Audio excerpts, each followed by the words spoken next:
In an age defined by brutal conflict and religious strife, one man rose to become a symbol of chivalry, mercy, and unwavering faith. He was the warrior who recaptured Jerusalem. Yet his greatest victory wasn't on the battlefield, but in the hearts of his enemies. This is the story of Salahuddin Ayyubi, the Kurdish Sultan who became a legend in both the East and the West. Born in 1137 in Tikrit, in modern-day Iraq, Anasir Salahuddin Yusuf ibn Ayyub, known to the world as Salahuddin, was not destined for greatness from birth. His family was of Kurdish descent, serving the powerful Zengid dynasty. In his youth, Salahuddin was more interested in religious studies and scholarly pursuits than in warfare. He was described as a quiet, thoughtful young man, far from the military genius he would later become. However, fate had a different path for him.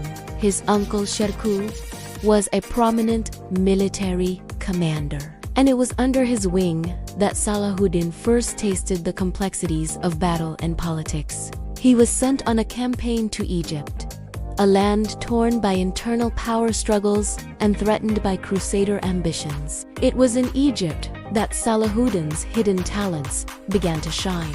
Following his uncle's death, he unexpectedly inherited the position of vizier. He navigated the treacherous political landscape of Cairo with remarkable skill, consolidating his power and reforming the administration.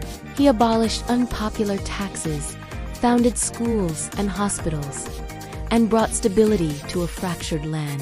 His rule was marked by justice and a genuine concern for the welfare of his people, earning him their loyalty and admiration. In 1171, he abolished the Fatimid, bringing Egypt back under the fold of the Sunni Abbasid Caliphate and establishing his own Ayyubid dynasty. From this new seat of power, his vision expanded. His ultimate goal became clear: to unite the fractured Muslim states and reclaim the holy city of Jerusalem from the Crusaders, who had held it for nearly a century.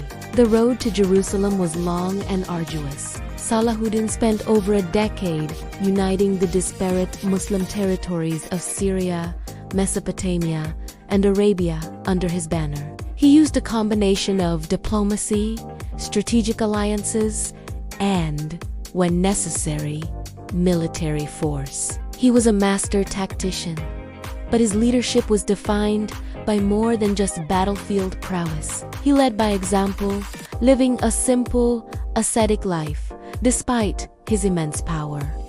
His generosity was legendary. He often gave away his wealth to the poor, leaving little for himself.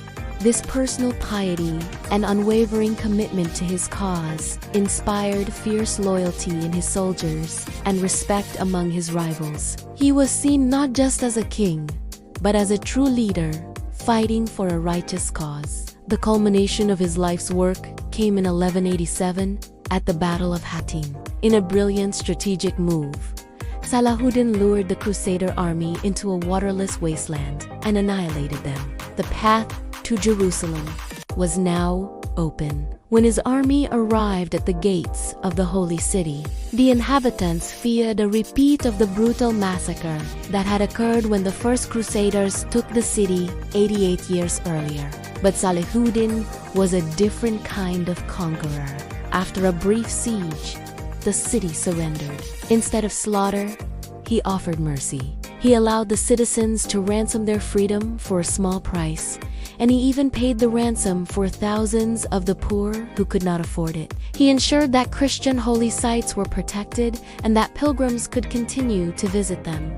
This act of magnanimity stood in stark contrast to the bloodshed of the past and cemented his reputation for chivalry, even among his European adversaries. The fall of Jerusalem prompted the Third Crusade, led by the most powerful kings of Europe, including Richard the Lionheart of England. The ensuing conflict between Salahuddin and Richard became the stuff of legend, a clash of titans. While they were fierce opponents on the battlefield, a deep, mutual respect grew between them. Stories abound of their chivalrous exchanges, such as when Salahuddin sent his personal physicians to treat a sick Richard, and when he sent fresh fruit and ice to his rival during a fever. In the end, they fought to a standstill.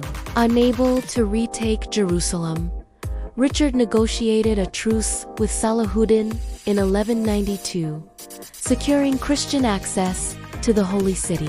Just a few months later, in 1193, Salahuddin fell ill and died in Damascus. The most powerful man in the Muslim world left behind almost no personal wealth. His treasury was so empty that there wasn't enough money to pay for his own burial. His legacy, however, was immeasurable. Salahuddin was more than a conqueror. He was a unifier, a just ruler, and a man whose compassion and integrity transcended religious divides. He remains a towering figure in Islamic history, revered not only for retaking Jerusalem, but for embodying the highest ideals of his faith: strength tempered with mercy, power guided by justice, and victory crowned with humanity.